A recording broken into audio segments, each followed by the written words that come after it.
Hello, hello, hello. So great to talk with you today again. And today I want to talk about these circumstances in our lives. Circumstances that impacts us. We can't get away from that, Life happens. But even when bad things in life happen, I learned that you can have peace in the storm. It's possible. When I look back at my life, I look at previous events and I didn't handle that well. There was a storm happening in my mind and emotions that were stirred up when certain things happened.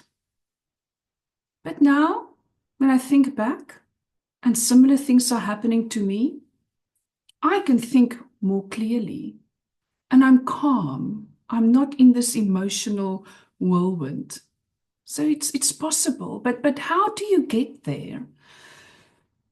Not always an easy answer. It's a journey. Life is a journey, and whatever we learn is a journey. And it happened with me discovering who I am, what I hold dear, discovery of my true identity on the rock that I'm building on. I often tell my coaching clients it's like a tornado. You know, a tornado, it's chaos and it whirls around and major destruction happening. But if you're in the eye of that tornado, if you're in the eye of that storm, it will be quiet. There will be peace. And I want to learn more and more how to become quiet in the storm, how to be in the eye of the storm and see all the chaos around me, but I am calm. And it's possible. It's possible with emotional and spiritual growth.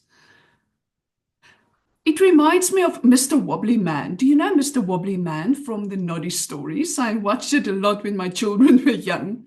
And he had this round bottom that was heavy. And whenever something bounces him or something knocks him over, he just bounces right up. And then something here falls against him, he bounces up. And a dog jumps over him and he bounces back up.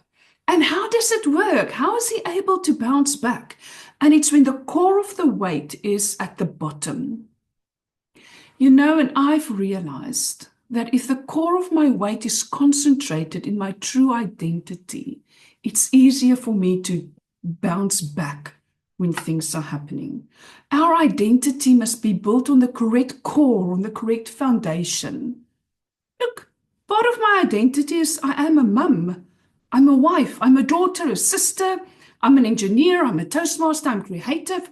All of that is true of who I am.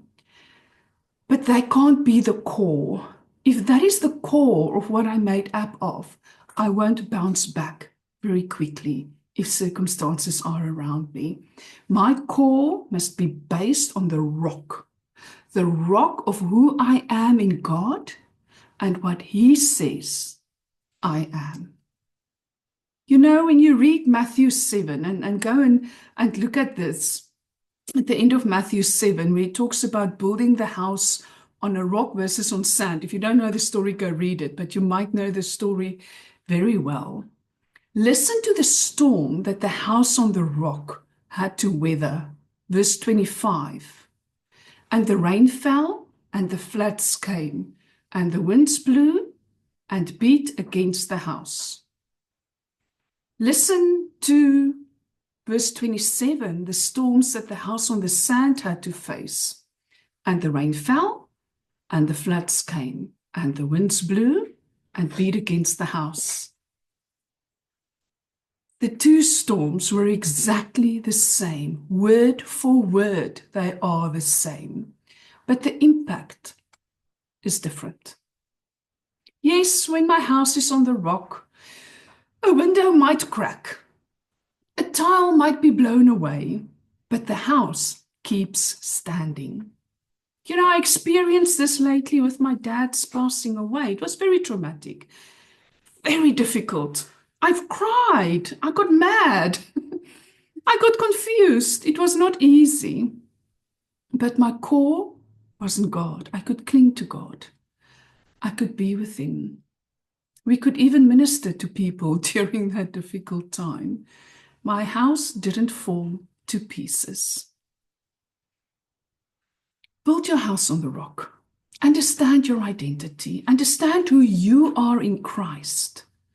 And then you will find how you can withstand the storms better, how you can have more peace, even though there's chaos around you. God bless.